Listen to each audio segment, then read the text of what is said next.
Every week, NFL teams battle for a victory. The members of the roundtable battle to rank the top 10 teams in the NFL. Guests bring their arguments and defend their top 10. Hosted by Thomas Brown, this is the Rankings Roundtable.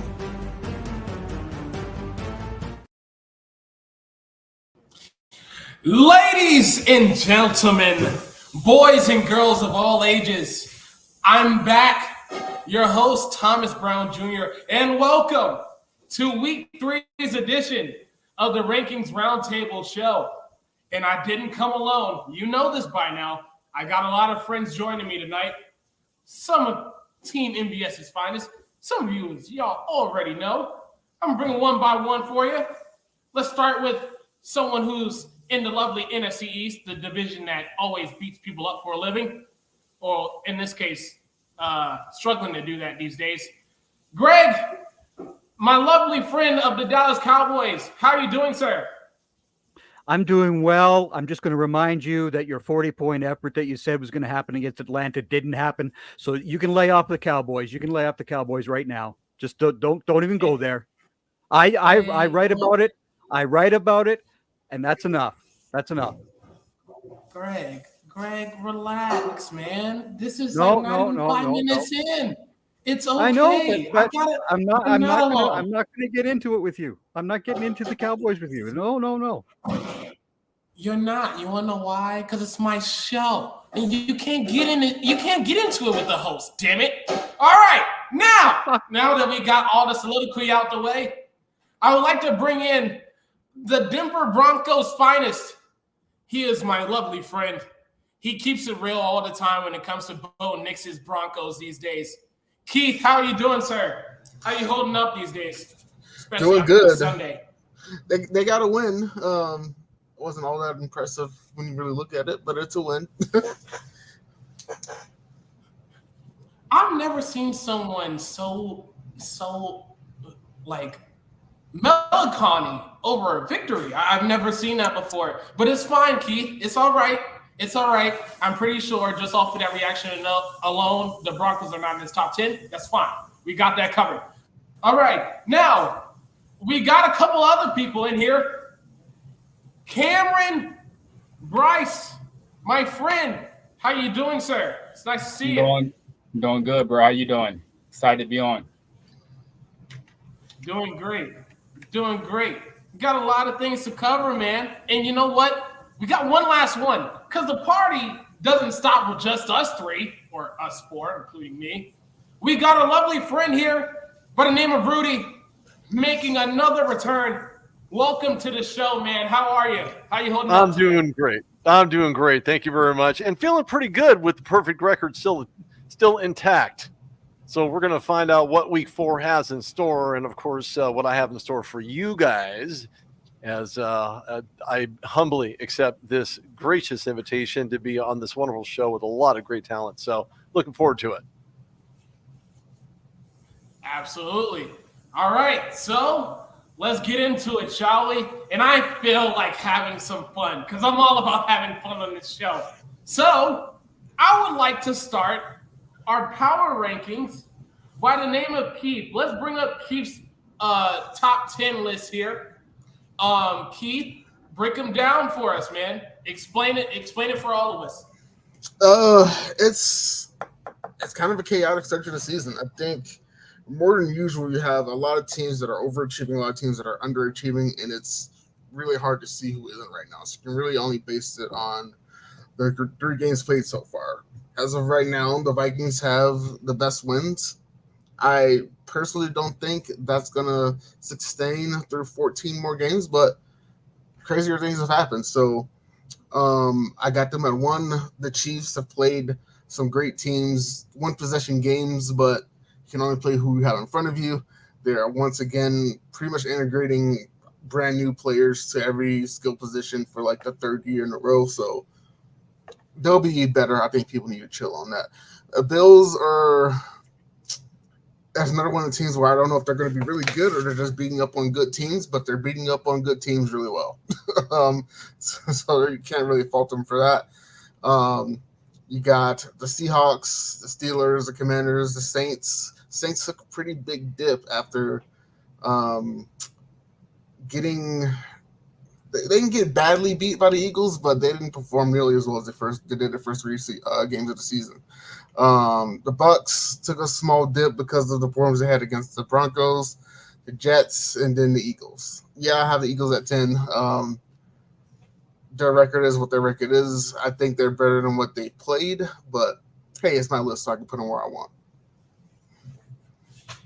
Yeah, we know for sure that it's your list, Keith, because I'm going to tell you right now, that's about as generous as it's about to get. I can tell you that right now.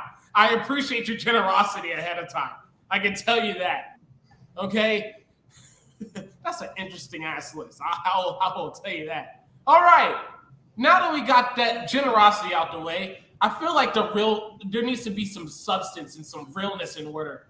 So, Rudy, please give us your top 10 and the reasonings why.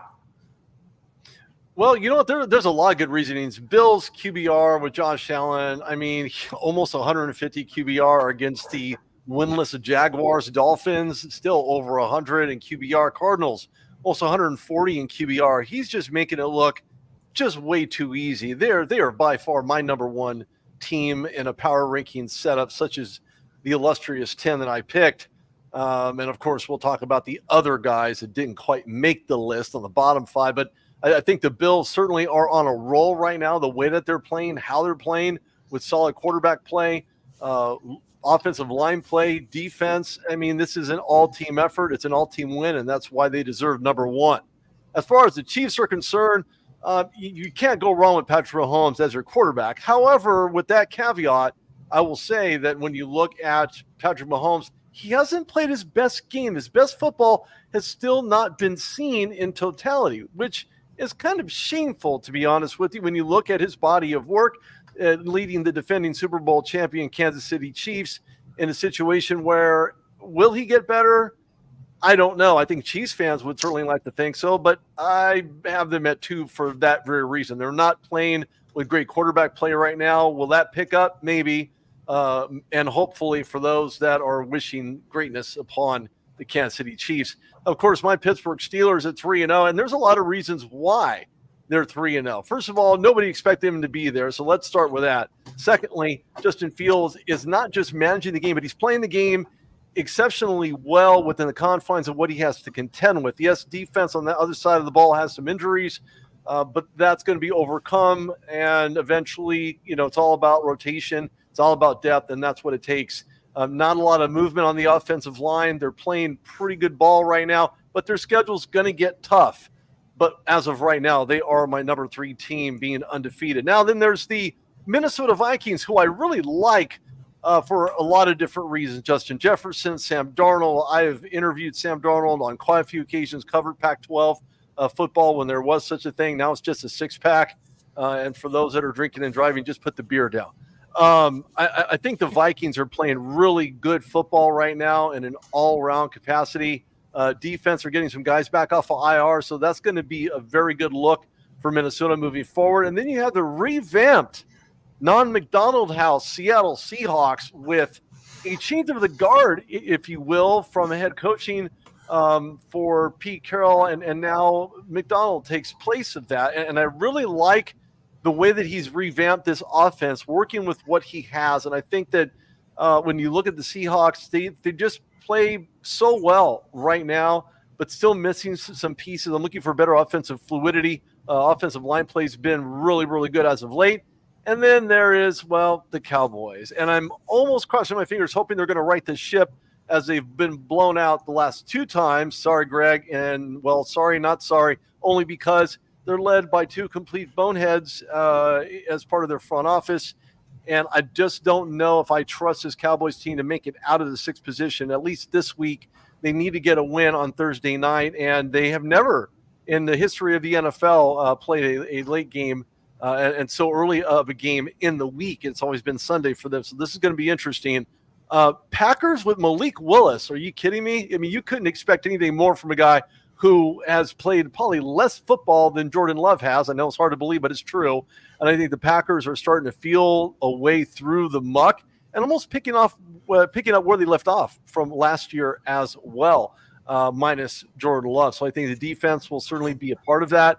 The Cardinals, and I stick them in there only because I'm hopeful that Kyler Murray will continue that connection, with Marvin Harrison Jr., because it's just so delightful to know that there's another wide receiver wearing the same colors that Kyler Murray can get the ball to, who's just absolutely a stud in every aspect. And he's actually caught more passes than his dad did in his rookie year, but that's another story for another time.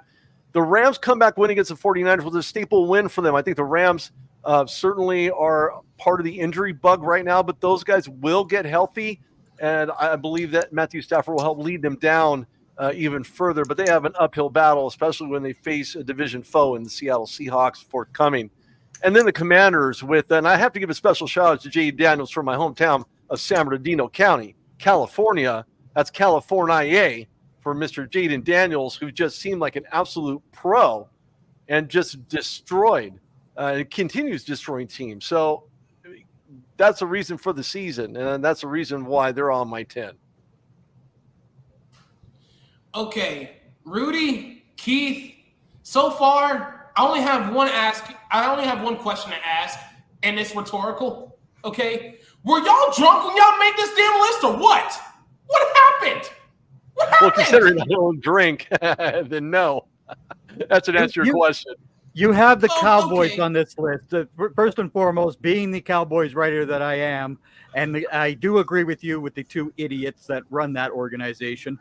But the Cowboys, you give up 274 yards rushing. You don't deserve any spot in top 10, period. Done. You're done. No. I make my list based on who's winning right now, not who potentially is going to be good down the road. For 3 weeks, these are the top 10 teams in my eyes. Okay. All right. Thank you for the clarity. I appreciate it. All right. I need to take a break. I think we all deserve a break. Okay. But we're not done yet. Greg, please save us all. I can't believe I'm saying this as an Eagles fan. Please save us all and provide us your top 10 list. And please, I hope and pray it's as logical as it's supposed to be. Drop it. What we got? There you have the Kansas City Chiefs at number 1, the Seahawks at number 2. Here we go, number 3. I did put the Vikings in here this week. I hate putting them up there, but they're there. The Lions, the Eagles at 6. Then I've got the Bills, the Packers. The Texans fell down, and the Saints fell down this week for me as well. And there's my list. That's basically how I see the top 10 teams this week. Okay. Boy, oh boy. I'm so glad that I was given a notebook. I have so many questions to ask y'all. It's ridiculous. I love it. All right. Well, we got 3 of the 5 lists out the way. We will take a commercial break here. This is the Rankings Roundtable Show, and we will be back very soon. You are watching Team NBS Media. We are a digital media brand covering sports, entertainment, and lifestyle, with team members all across the country. Through our written content, podcasts, and video content, we bring you fresh and professional content. Interested in joining the team? Shoot us an email or DM. Make sure to like, share, and subscribe.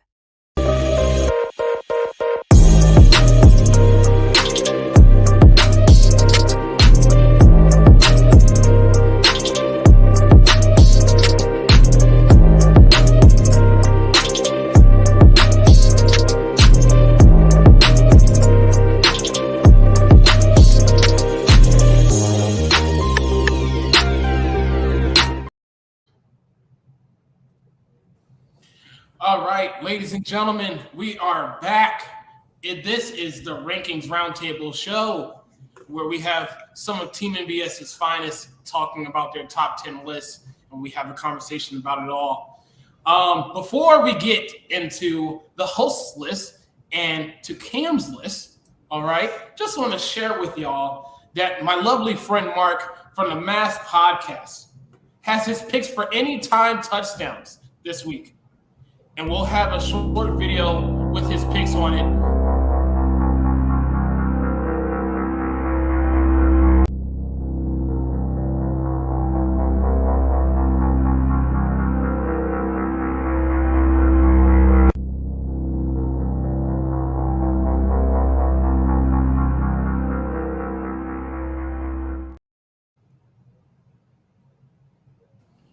All right, so there's your picks. You want to make some money? I think those some solid moves there.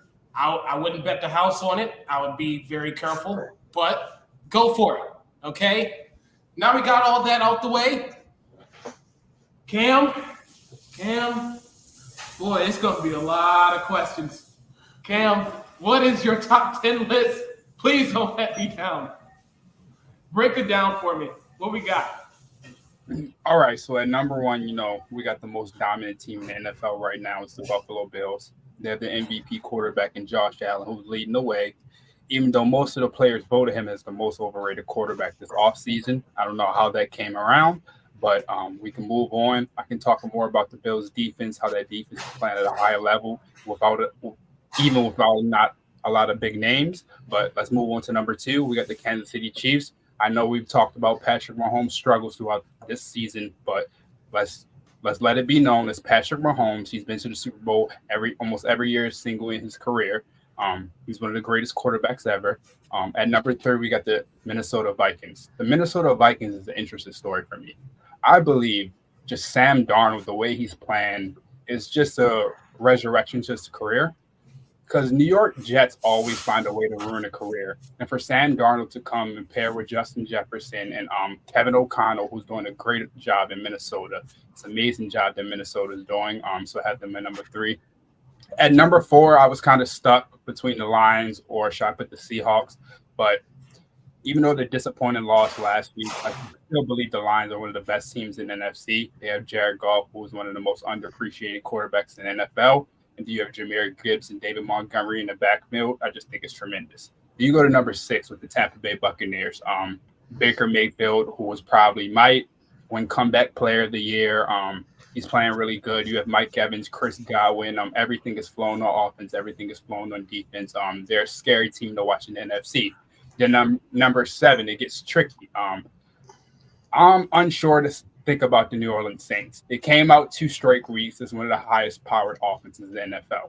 Last week, they struggled to even get a first down against the Philadelphia Eagles. I'm not stuck with them. I'm still not proven with Derek Carr. I think later in the year, the Saints might even move to Spencer Rattler, but that's just my opinion. At number 8, at the Pittsburgh Steelers. Justin Fields is the difference maker in this team. He uses his legs. He's way more mobile now. He's way more trusting his process. He's not limited. He's limiting the turnovers. And Mike Tomlin is a great head coach, and he's going to game plan every week to make sure his team is successful. At number 9, it's Houston Texans.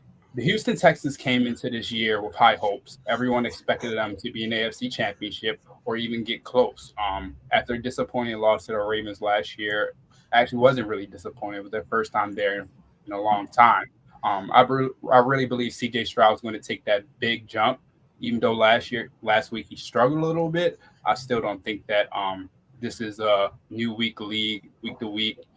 You get what you get. At number 10, the Philadelphia Eagles. I'm unsure about the Philadelphia Eagles, and my only concern is what's up with Jalen Hurts. Jalen Hurts has been struggling a lot this season. I've never seen Jalen Hurts struggle like this. His field vision is off. His throws are off. He's not using his legs. I don't know if he's hurt or recovering, but the Philadelphia Eagles have to figure it out. They have the best roster in the NFL, so eventually they got to figure it out.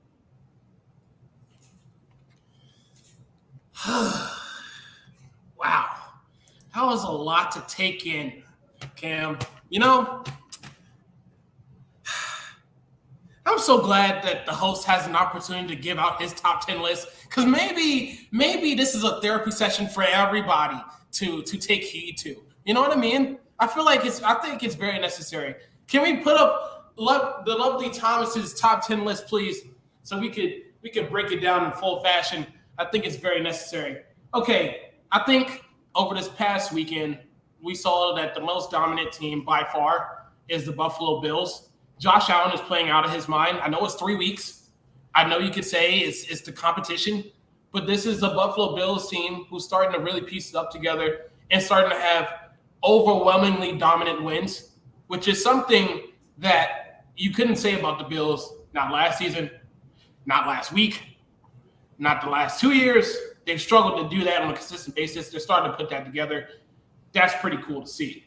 And anytime you can dismantle the Jaguars with all the talent that they have on their roster, you get some bonus points from me, okay? You got the Kansas City Chiefs at 2, all right? Now, look, you want to talk about them going down to the wire, that's fine. I get it, 1,000%. But discipline is what wins these games, okay? And being the team to make the correct decision when it comes to the play calling department doesn't get much better than Andy Reid, all right? And we saw a Chiefs defense who is very physical, who's very young and very fast. And because that defense was able to win them that game against the Falcons, I thought that was enough to have them at 2, keep them nice and safe. Vikings at 3. It pains me to say this, but anytime you have a team led by Sam Darnold and, you have a defense that's been shutting people down, especially an offense like the Houston Texans led by C.J. Stroud, having Stephon Diggs, Nico Collins, the list goes on and on. I know they didn't have Joe Mixon, but 34-7 is no joke, okay? We cannot act like that didn't exist. And Sam Darnold is playing under control. He's playing relaxed, and the team's playing well. It's complimentary football all over the place, okay? No, the hate is not that it's hate, okay? It's legitimate, all right? It's early on in the year. I'm just calling it how it is, okay? We got the Packers on 4. I gotta be honest. If you don't have Matt LaFleur as one of your top coaches for Coach of the Year, I don't know what you're smoking or what you're drinking. Because what he's able to do with Malik Willis over the past 2 weeks is spectacular. All right? He's not asking him to do too much, but whatever he is given to do, he does it, and he does it very well. All right? Now, of course, you're going to say it's the Titans. We don't think much of them, and that's fine. But anytime you can have a game where you have 188 yards rushing, that's enough for me. All right? I have the Seahawks at 5. Look, say what you want. Okay, they're still 3-0. All right? And they're showing their dominance on both sides of the ball. Their defense is getting better and better as time goes along. Sure, it's the Dolphins who doesn't have Tua, but if I'm being totally honest with you, if Tua was on the field, I think the Seahawks would still give them hell, and that's literally what happened. I have my lovely Philadelphia Eagles at 6. I think with them treating the Saints in the manner that they did this past Sunday, they were very physical. They took Alvin Kamara out of the game.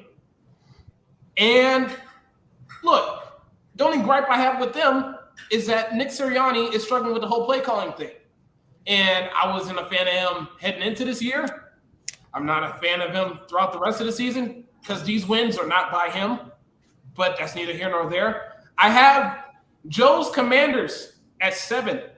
I got to be honest. Maybe I am a prisoner of the moment. But the fact that Jaden Daniels, I want to say this as clearly as I possibly can, went 21 of 23 in a national football game against grown men and had 91 completion percentage is ridiculous, okay? And the fact that they've gone 2 games without punting the football, you got to be in my top 10. I'm sorry. Even if you're in my division, you just got to be there, okay? I have the Jets at 8. Aaron Rodgers and that offense is starting to piece it up together. There's a lot of better quality defense being played on the defensive side from the Jets, which is something that we've all been used to seeing for the past couple of years. And I think that's enough to see. Hey, you know what? I'm just calling it how I see it. Okay? This is a league of what have you done for me lately, not what you're going to do. Okay? This is just what have you done for me lately league. It's what we do. All right? So the Jets are at 8. I have the Steelers at 9. Now, I get it. They're undefeated. All right? I personally need to see more on offense. Okay? Justin Fields is nice. He's not giving the ball away. But But I can I just say this? Najee Harris, I don't know what's going on. We drafted you high to be very productive, and I have not seen it. I need to see that first round selection that everybody was hyping about when he was in Alabama. I need to see it. I haven't seen it yet. It's 5 years now. I need to see it. But other than that, 3-0, their defense is stifling. Arguably the best defense in the league. You can make that argument. They're winning the games the way they're supposed to. They're getting physical. Can't argue that. I still have the Saints at 10. All right. You can't knock the fact that they put a lot of points on the board the past 2 weeks. And yes, they still struggled against the lovely Philadelphia Eagles. And yes, I'm cheesing because why not? They still showed that they could still have some yards against a defense who was very physical with them, which is something that they haven't seen on a consistent basis so far this season. They got across a physical team. And, hey, you struggle to score, it's fine. It's fine. I still have stock. I'm not going to drop it all the way all because of one game, but it was still close. It was still contested. You can still make the argument they could have easily won that game. So that enough within itself has the Saints at 10, but that's neither here nor there. But you know what? This is the fun part of the show, because now I will poll everyone one by one. All right. And at this point, I call this free reign. All right. I will pick someone to to just ask a couple questions on someone else's list, and the other person is willing to answer it, and we can leave it at that. So, Rudy, hey, before we get into that, can you stop playing and put up your real list? Oh, are you kidding me? All right, go ahead, Keith. Go ahead. I'll let you be the guy. Oh, that is your real list. I'm sorry. I thought you were joking. That's my bad. It is my real list. It's a very legitimate list. Go ahead. What you got? What's your questions for me? The Packers at 4? Come on. 4? Why not? Their best game this season was a loss against the Eagles. They're not really going to hang their head on beating the Colts and the Titans by combining. That's fair.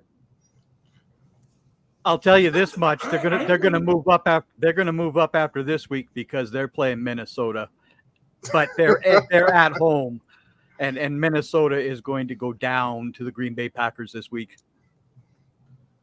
I have the Vikings that won. I like the sound of that.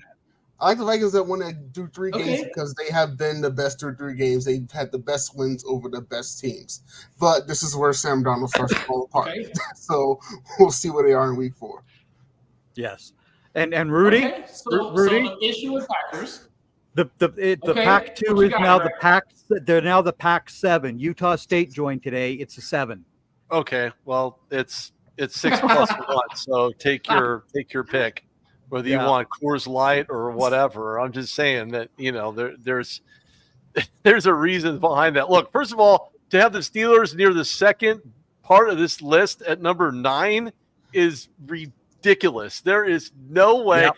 Another perfect team. Okay, fine. You're talking about Najee Harris and the fact that he hasn't had that type of 100-yard season. Man, it's 3 games in. Come on now. So offensive line play still kind of taking shape, taking form. The only reason why he was able to get 1,000 yards consecutively is because of the talent, because of being able to get outside, because of blocking up front. If your offensive line does not open the A-gaps, does not open a way for you to penetrate the line to get through for mass yards per run, or if you're in the outside in a tight end bunch formation, perhaps, I mean, you're not going to get that kind of ground. So Najee Harris, I'd like to see more from him, but I want to see better offensive line play. But don't forget, Justin Fields, nobody expected him to be here at this point. Nobody expected the Steelers to be here either in a 3-0 capacity. So to have them next to the Saints, are you kidding me? I mean, Justin Fields, okay, fine. So you give Derek Carr all the kudos for those big-time throws, but, that Michael Jackson pose, he was fined for, and I think he should be fined for imitating an actual Super Bowl winning quarterback. I mean, because he's done nothing in postseason play. He showed it with the Raiders. He's shown that he's inept Yeah, he's from the Central Valley, but that's not going to make any difference whatsoever. But as far as the top three you have, I'll agree with that. I believe that the Chiefs and Bills, but those are undefeated teams. Don't forget, yes, we're talking about this week's power rankings, but look as the schedule goes on for all three of those teams. They don't get any easier, and they don't get any easier for the Steelers either. However, they have played to the capacity that they have. They work with what they have. Mike Tomlin's never had a losing season. I'm going to choke on my words on that one because I want more than just a non-losing season for the Steelers. But at this point, they're 3-0, but you have them next to nothing on that list? No, I disagree completely. And Justin Fields is hitting guys over the middle of the field, exactly what he was never able to do with Chicago Bears. And that is Bears, so.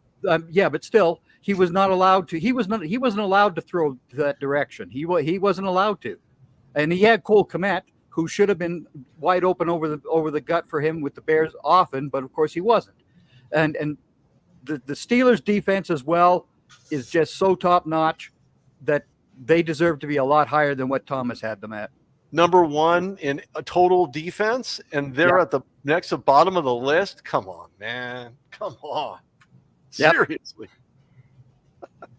Okay. I'm sorry, I have to drink my water. All right. So, no, it's fine, Rudy. It's fine, Rudy. The first time that we meet, I'm already the biggest heel on this show, and I'm the host of it. How dare I? How the shame of me. That's the shame of me. How dare I be that guy? That's fine. I did just watch that Vince McMahon documentary today, so this is this is good. That's enough for you, ain't it? Greg, whose list do you have a gripe with? Whose list do you have a question about? Let's go to Cameron's list. Okay. Yeah.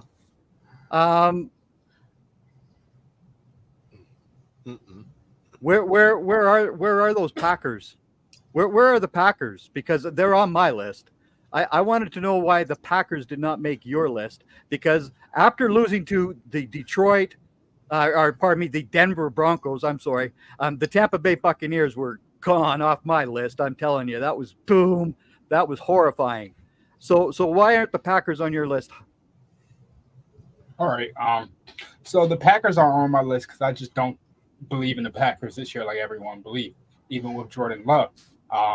I just don't think they're at the point where they can go right now and reach the high limits. The Buccaneers, even though they lost last week, this is a week-to-week NFL. Anybody can lose no matter what.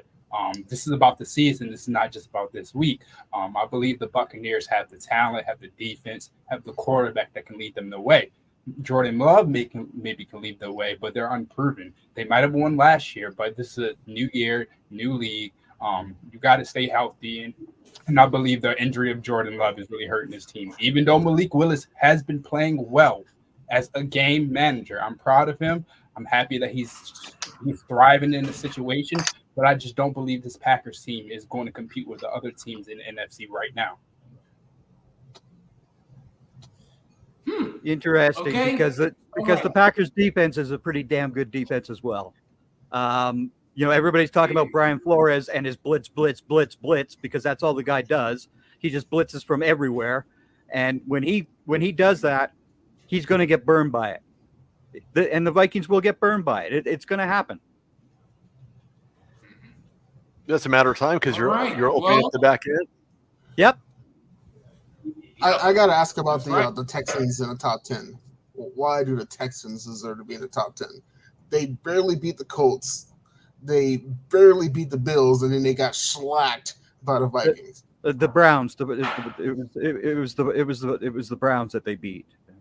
The Texans. Oh, Texans beat the Bears. Bears. Yeah. They barely beat the Colts. They barely beat the Bears, and then they got lambasted by the Vikings. I don't see that as a top 10 team. So I'm just curious why you have them there. Because the Texans defense, they had a bad game, but without Joe Mixon and the other running back, that really hurt the Texans offense, and it was just a horrible day for them. Bottom line, Will Anderson, Danielle Hunter, and Hardy are still going to be a very dominant defensive line, and again, it's not just what happened in 1 week. where I look at these at the schedule. I look at the total overall schedule. What's coming up for these teams as well, right? Because like I said, this week the Green Bay Packers are going to put the Vikings off of the 3-0 start. It's going to happen. The Texans again, and like the Steelers. Do you need to have 30 points a game to win in the NFL? No, you don't. And it's a stupid think that's out there, that you got to have a quarterback who's throwing 40 times a game. He's got to have 350 yards and 4 TDs in order to be successful. Patrick Mahomes sure isn't. You don't need to score 30 points, but you can't give up 27 points to the Colts either. No, you're supposed to be this great all about defense. It's all about defense. And if the defense can't stop the ball, if your percentile and being able to stop the run is near bottom of the league, like it is in the AFC South with some of the teams between the Titans and the Jaguars who couldn't stop a sink from running with a drip, you have serious problems. You're going to have to figure out that throwing the ball downfield is going to be your best bet against an absolutely horrible defense, and you got to mix and match up front as well to keep the defense honest, especially in a 6-man box. I mean, the Colts and the Texans are the only team in the AFC South that even have anything remotely resembling a winning record. I mean, yeah, you have the Colts hitting maybe 400 football, and then you have the Texans 2-1 playing over 500 football. But look, this is still week 3. This isn't week 5. This isn't week 7. But this is the now. This is the here and the now. And I don't believe the Texans should be on this list, to be honest with you, at least not at this point. But if you're going to be selective and pull someone from each individual division to claim the crown to be on a power ranking list like this, then so be it. If not, well, bye-bye. Okay. Kaz, do you have an issue with someone's list that you would like to put on the forefront, sir? Let's go to your list, actually. So right there. Oh, of course! Of course it's my lovely list. Oh, my God. Y'all can't get enough of me. It's only been a week off, and I'm already getting hit this many times. Go for it, Kaz. What we got, man? I'm just trying to understand your thought process of number 8. Okay. The New York Jets, I just don't see it. I just don't see it. Last week was the first week we saw the Jets offense and been like, okay, maybe we see a potential where Aaron Rodgers is going to go. Rodgers is still not himself. I don't care how good he looked last week. He's still going through the motions. Him and Garrett Wilson are struggling to connect. We expected them to have a bigger connection right now. And Rodgers even said it in the post game. He has to find a way to get Garrett Wilson the ball more. He has to find a way to get Garrett Wilson involved more. I think Breece Hall and that new rookie running back is really good. They're leading the charge. The offensive line is way better. The defense has been very suspect this year, though. The Jets defense that we all had all off season coming into one of the top 5 best defenses in the NFL, one of the youngest defenses, one of the best secondaries. This defense is struggling at an all-time level right now. I don't think people realizing how much yardage they're giving up, but I just don't think the Jets are at that point to be ranked a top 10 team right now. The Jets are in the same boat as the Baltimore Ravens, and you got the other teams who are unknown right now. So that's my only concern. All right. I have a problem with that statement. The Baltimore Ravens have barely just won a game. Are you kidding me? Well, the Baltimore Ravens should be 2-1, but they've given up the most. They're not playing good ball right now. Are you kidding me? Well, they're in every game. They're in every game. They're in every game. They just can't close it out. They just can't close it out. They're in every game. The Ravens have lost 10 games with the fourth quarter lead in the last 3 seasons. This is just a repeat story for the Ravens, and they get close and all that other good sort of stuff. And when Lamar Jackson goes 2-5, like Dak Prescott has in the playoffs, I want to see the hate going towards Lamar Jackson, because of course, it goes to Dak Prescott. I mean, he's the only guy that plays for Dallas apparently. So Lamar Jackson, you gotta take the heat when you go 2-5 too. He does, but he's also a 2-time NFL MVP, and Dak Prescott is not. Yeah, but why was he the MVP those 2 seasons? Because he was the most dominant player for his team, and no other quarterback in the NFL controlled his team like Lamar Jackson. You take Lamar Jackson off the Ravens. Are they winning more than two games? You take Lamar Jackson off the Ravens. Are they winning more than 2 games? Tyler Huntley was there. He played. Did you pretty see well what Tyler Huntley did in the playoffs? Did you see what he did? I did see what happened to Tyler in the playoffs. He went 1-3 at the end of the season. And the Ravens could have actually grabbed the division, but they slipped to the wild card. And then what happened? But again, wild card. But again, you didn't have your running backs either. You didn't have the running backs. Right? Yeah, but it's always Lamar Jackson. Like, yeah, but hey, you that's the same can't story. continue to put Lamar Jackson. That's the same story I always hear about Dak Prescott. It's all about Dak. It's all about Dak. It's da da da da da.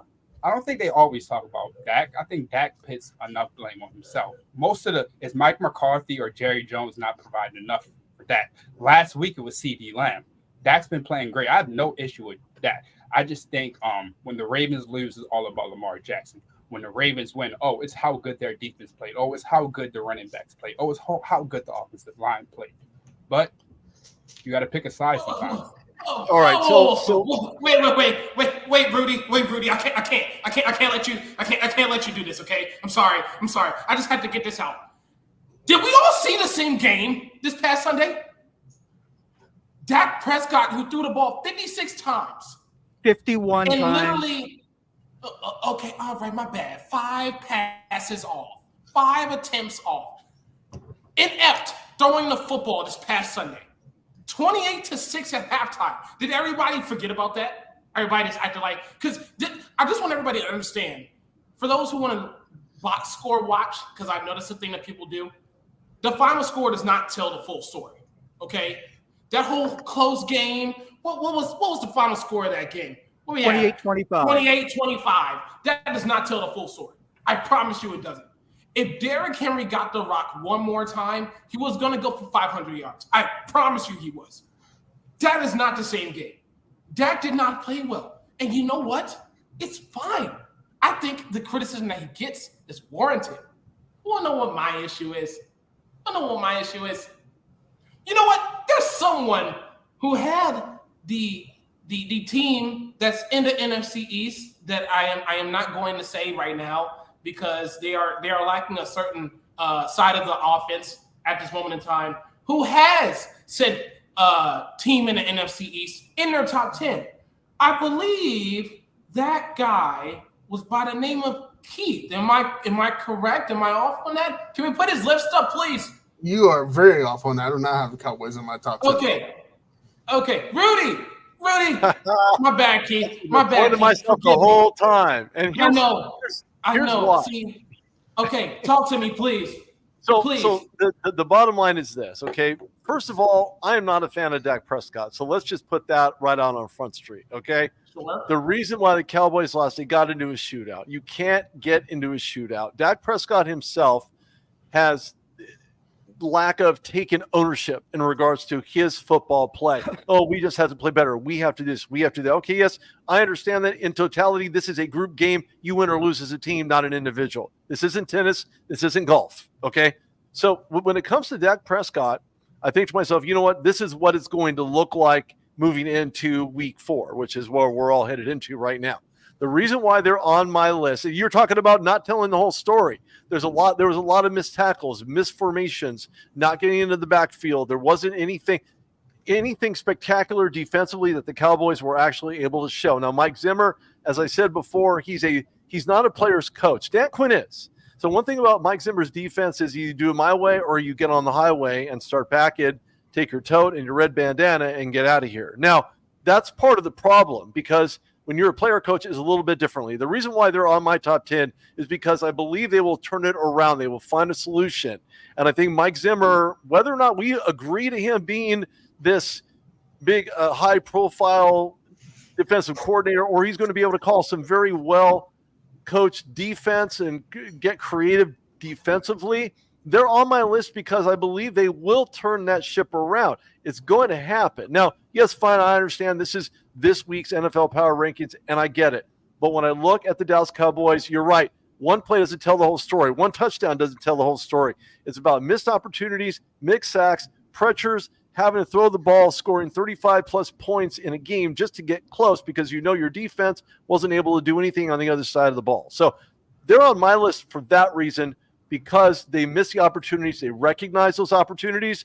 And unless you get the clowns out of the front office and Jerry Jones and his son, you're going to find, as at least remove Jerry from being the general manager, you're going to find a better outing for the Dallas Cowboys. That's the only reason, because I believe in the fact they're going to turn that ship around. There's a lot of question marks, but I think those question marks will be seen in week 4 forthcoming. All right. Well, Rudy, I'll just keep it plain and simple for everyone that's watching. For the next week, I don't want to hear anything about that team in the NFC East unless it's with the notion of the Alice Cowgirls. That's what they're called for the week. That's what they're going to have the moniker for the week being. I'm sorry, Greg. It's the harsh reality. I call them the Alice Cowgirls because they have this thing. They have this thing that's very important. It's called playing defense. And I can't have the full name of the Dallas Cowboys if they can't play defense. So therefore, for the week until next week. What did I say at the beginning? What did I say at the beginning of this show? They didn't stop Derrick Henry. They rushed for 274 yards. That was ridiculous. And if you want to call them whatever you wish to call the Dallas Cowboys, because they still are the Dallas Cowboys in the league and everything, they are the Dallas Cowboys. You call them whatever you wish. Tomorrow night, there is no Adoree Jackson. There is no Drew Phillips. So Mark's earlier pick of CeeDee Lamb scoring a touchdown, you mark him down for at least 2. Okay. At least. Well, at least. Right. The Alice Cowgirls for the remainder of this week. Okay? All right, cool. We have that. We can actually have that as a comment chain for the rest of the show. The Alice Cowgirls. All right? Now that I got that off my chest, I want to take upon myself to have a whole lot more fun here, because this is very entertaining. This is great. I know y'all have come up with a bottom 5, a list of teams who have shown their asses in the most terrible way possible, and that's being respectful, okay? I'm feeling like we need to go with Greg. What does your bottom 5 look like? What does it consist of? Let's shit on the teams for a living. Go for it. Is my bottom 5? Is there a graphic for this? Yes, there is. Look at that. All right.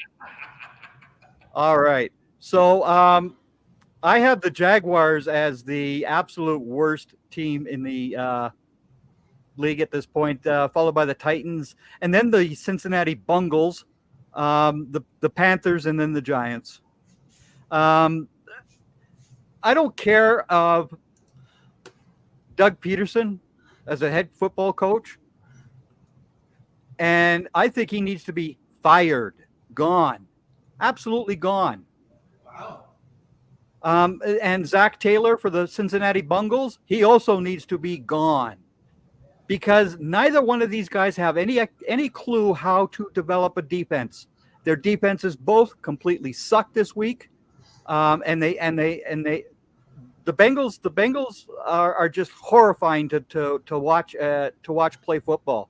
I don't care that Joe Burrow and Jamar Chase went to LSU together. I don't care that Travis Etienne and Trevor Lawrence were players together at Clemson. I'm so tired of these guys needing their guy from college.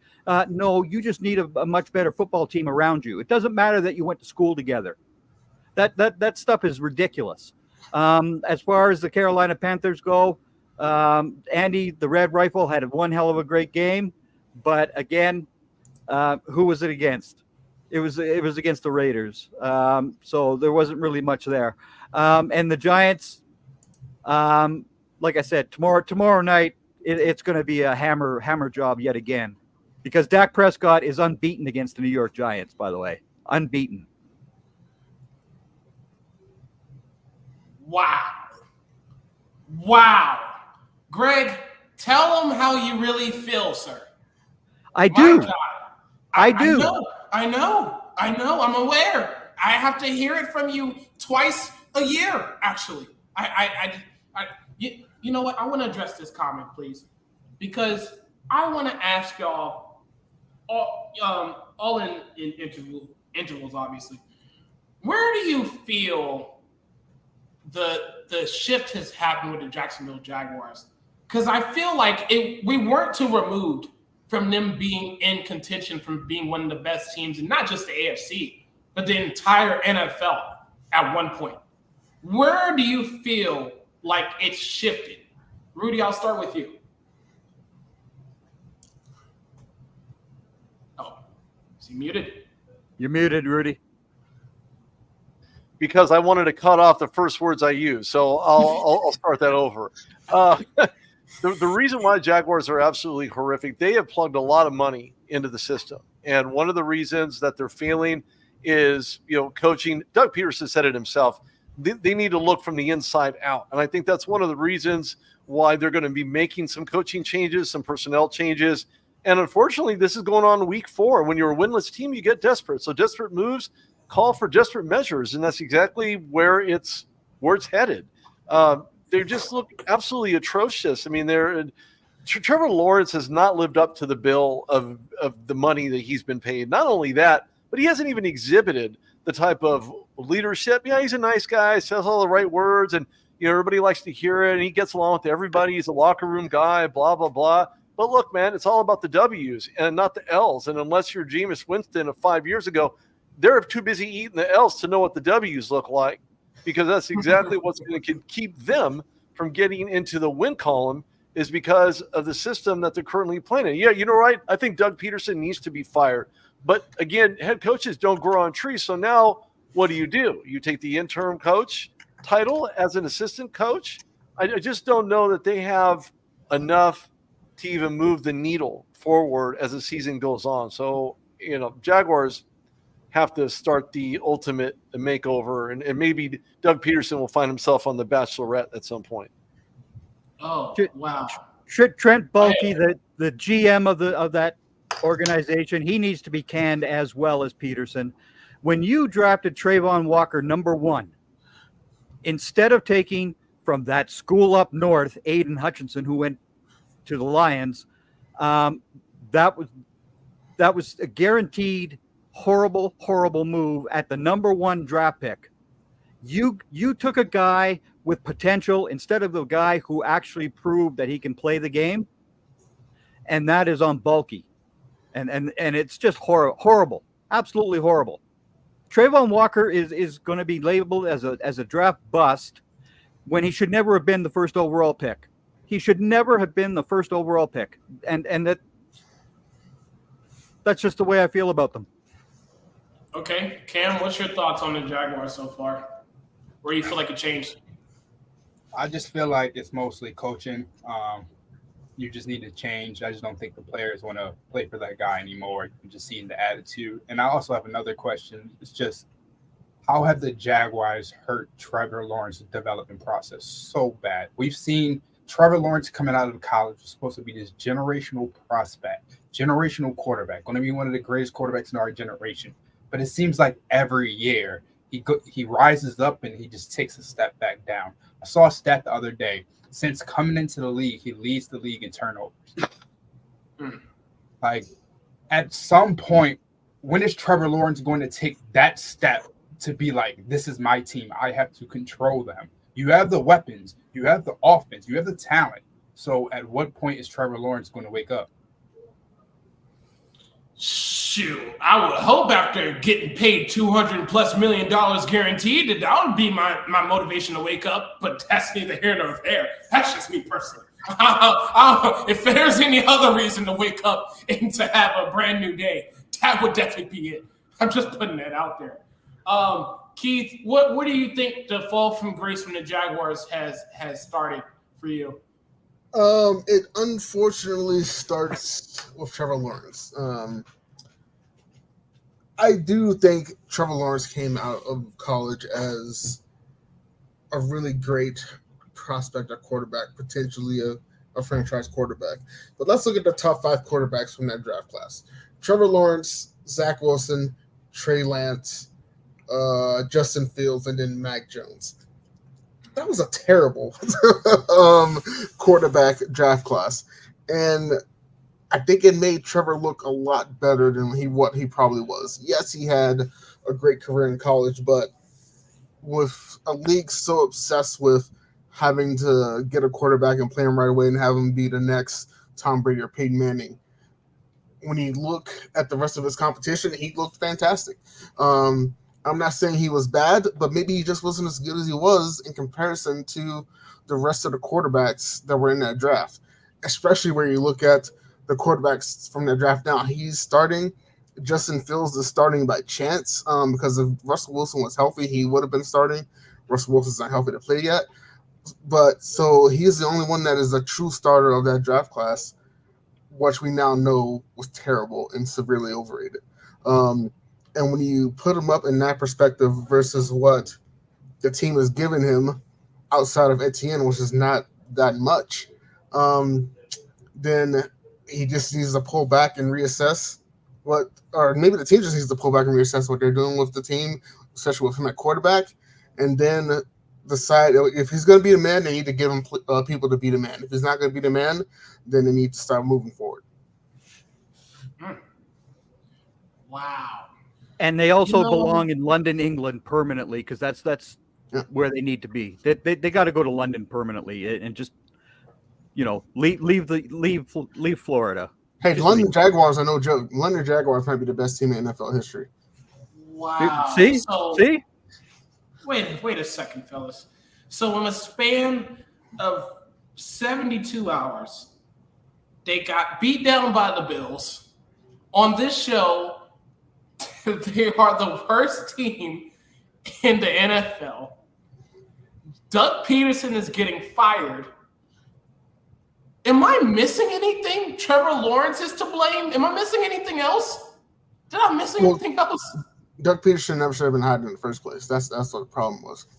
Okay, but that doesn't explain for last year though. The Jaguars had a very, very good run last year, so something fell off in the middle. Maybe it was Omar Khan's son getting slammed at AEW next door with a pile driver. Maybe that kind of shook things up a little bit to a point where now everybody's shaking their head, and maybe they should all be wearing neck braces. No, last year in Jacksonville, Christian Kirk got hurt, and then Trevor Lawrence didn't have his safety valve in Kirk, and that killed their season. And then Lawrence got injured as well at the end of the year as well.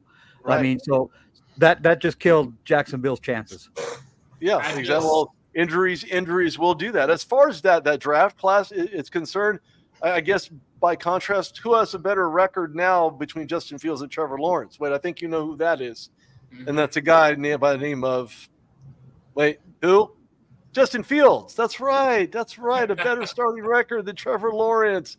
Let's keep that into perspective. So maybe the rest of the draft class was meh at best, but Justin Fields still has a better record. And you're right. It wasn't the best draft class ever for quarterbacks in the top 5. You're right, Keith. Absolutely right. But out of those aforementioned, those two guys are there. There's no question that Justin Fields deserves to be where he's at right now. And you're right. Russell Wilson, a guy who was exorbitantly overpaid by the Denver Broncos. Why? Because they thought he was the savior. He could have been had the coach not basically ruin the relationship because now he's on a power trip thinking, this is my team and I'm going to make the decisions. And you know what? He's probably right, more likely right than he is wrong.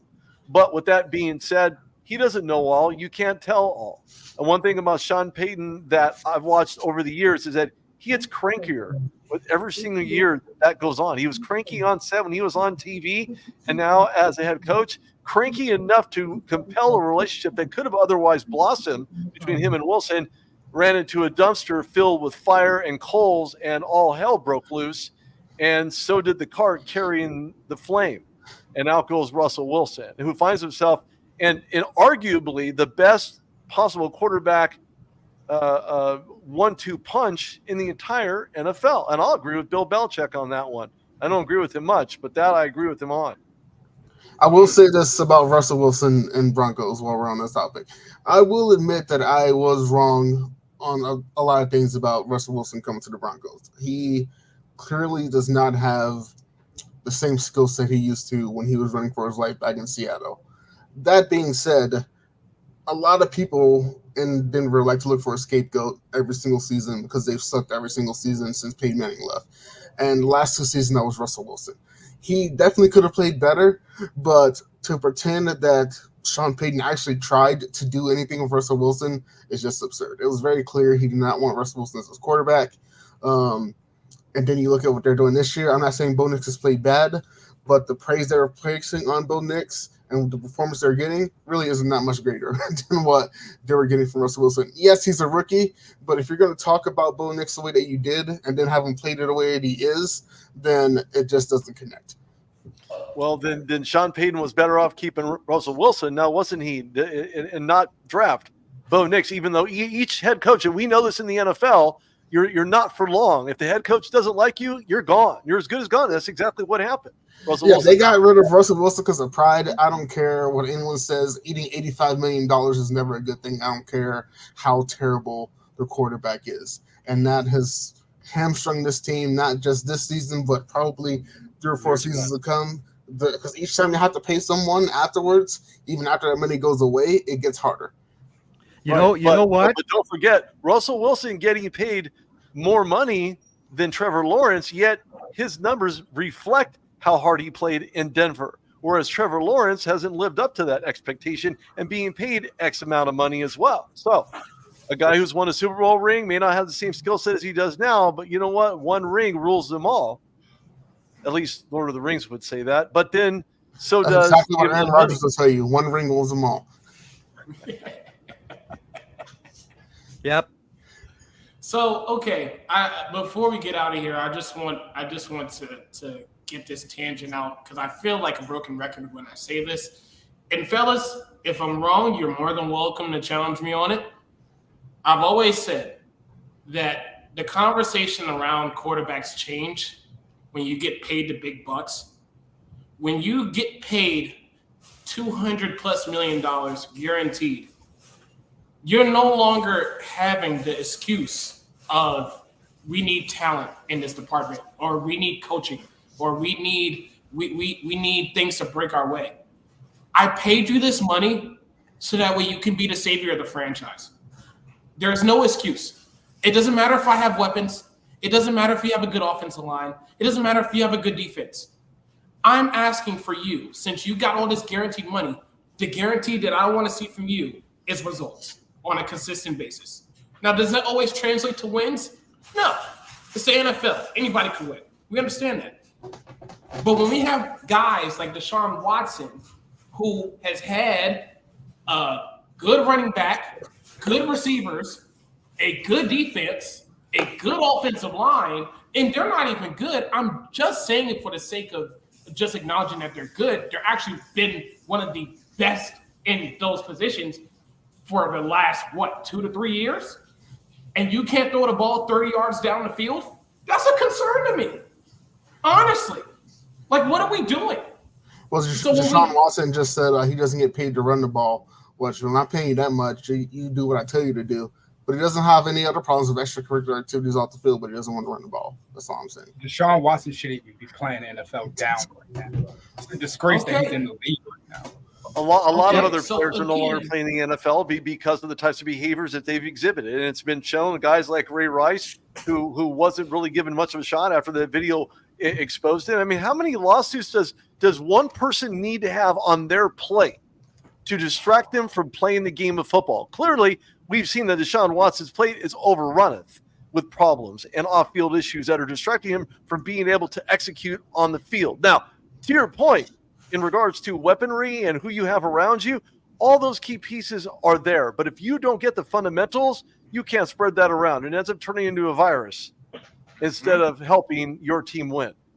I think it boils down to one problem, which Greg and I are in agreement with, and we talk about often. The quarterback market is oversaturated and over-exaggerated. Yes, you need a good quarterback to win in the NFL. It would be great to have Patrick Mahomes. It would be great to have Josh Allen, Tom Brady, Peyton Manning. But those are generational players. You can win the quarterback, as we've seen with Trent Dilfer and Rich Gannon. You don't need the most elite of elite quarterbacks. And because people think they're going to get that, you end up paying Daniel Jones $160 million.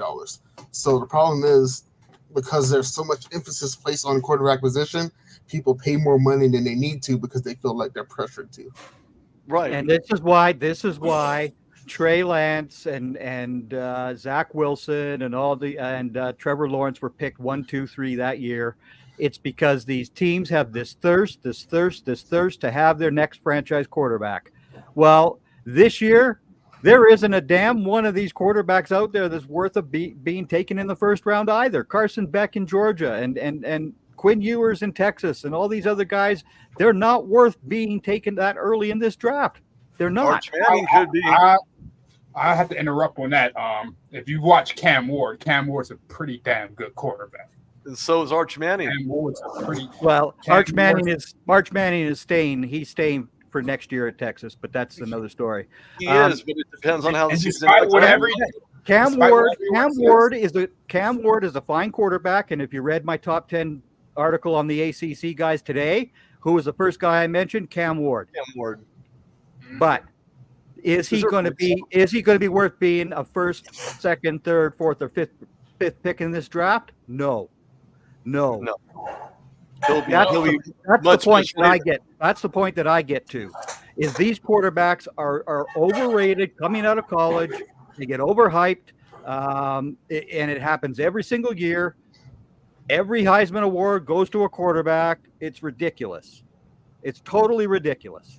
So let me give you some contrast. Look at the running backs, right? Everybody wants to talk about the running back being a devalued position. You have Reggie Bush suing the NCAA for NIL monies that he claims that he's owed and X, Y, and Z and ABC. And he got his Heisman Trophy back, so at least he got that back. But now he's looking for money? Are you serious? He must be that broke. I guess TV doesn't pay. Oh, wait, I'm on TV. Anyway, so running backs, for all intents and purposes, are being devalued, even though we have more rushing yards by running backs in 2024 than quarterback rushing yards in 2024. Now, there are your exceptions.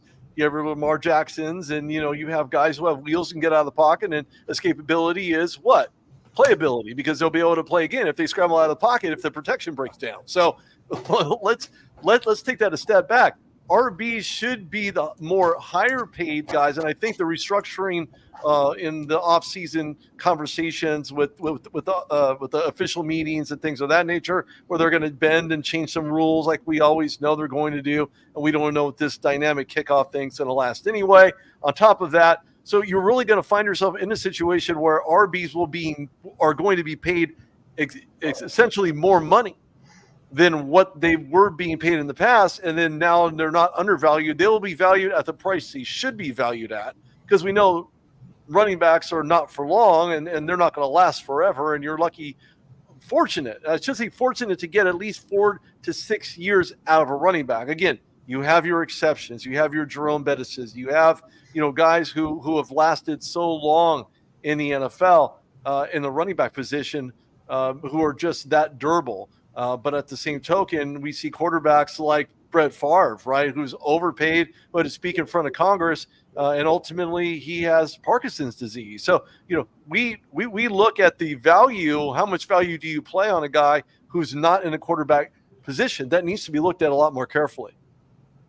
Absolutely. But again, it all boils down to, and this applies to not just sports, but everywhere, you're as good as your situation allows it to be.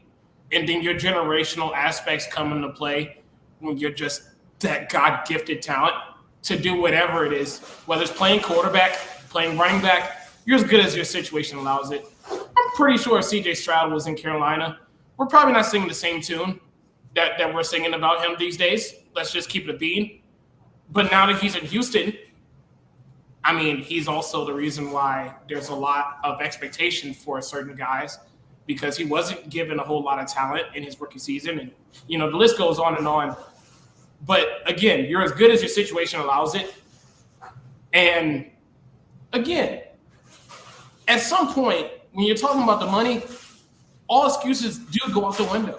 Because now I'm expecting you to perform on a consistent basis. That's just black and white. I'm looking for playoff. There's only 2 quarterbacks in this league who have lifted the Super Bowl trophy. That's Stafford and Mahomes. There's only the 2. That's it. Stafford and Mahomes. So what are all these other guys getting all this money for? It's because the marketplace allows for it. and that's why Dak is signed for $60 million. The cap is going to go up another $100 million in the next 5 years. $100 million. So if you think Dak Prescott making $60 million is a big bad thing, like it was when he was making 40, it's going to be that much worse. Okay.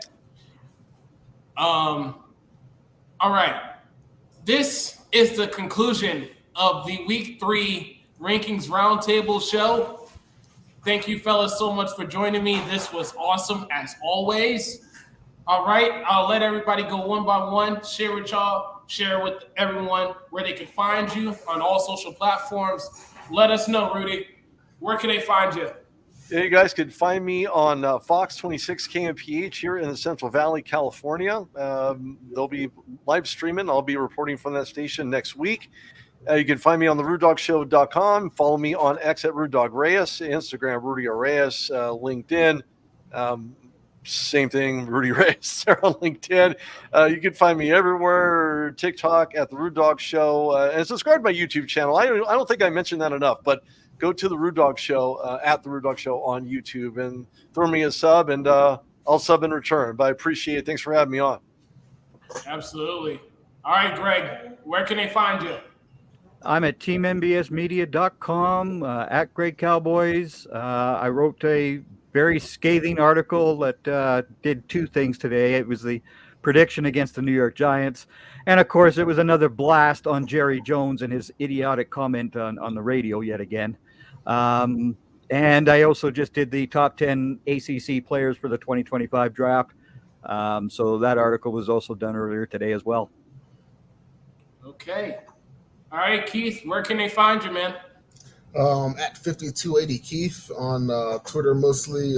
Cover most Colorado sports. As I said last week, I refuse to cover the Rockies. But a lot of coverage of the other Colorado football team, the Colorado Rapids, who just clinched a spot in MLS playoffs. So congrats to them. But yeah, mostly Rapids, Broncos, Nuggets, and everything in between.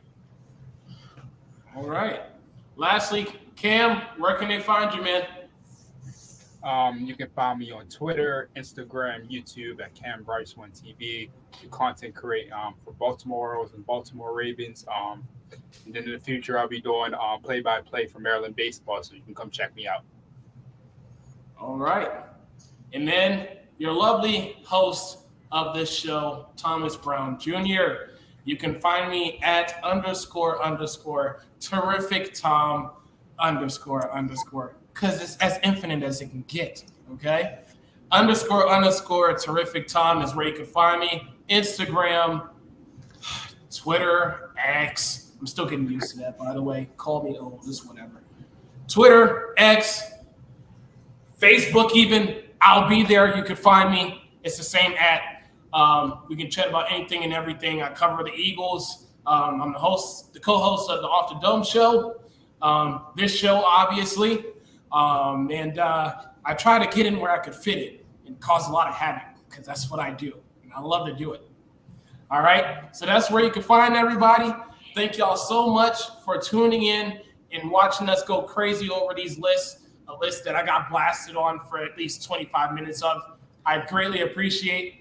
Thank you, fellas, for joining me on tonight's show. Look to see everybody again. And lastly, join us. See you out of here. You are watching Team NBS Media. We are a digital media brand covering sports, entertainment, and lifestyle, with team members all across the country. Through our written content, podcasts, and video content, we bring you fresh and professional content. Interested in joining the team? Shoot us an email or DM. Make sure to like, share, and subscribe.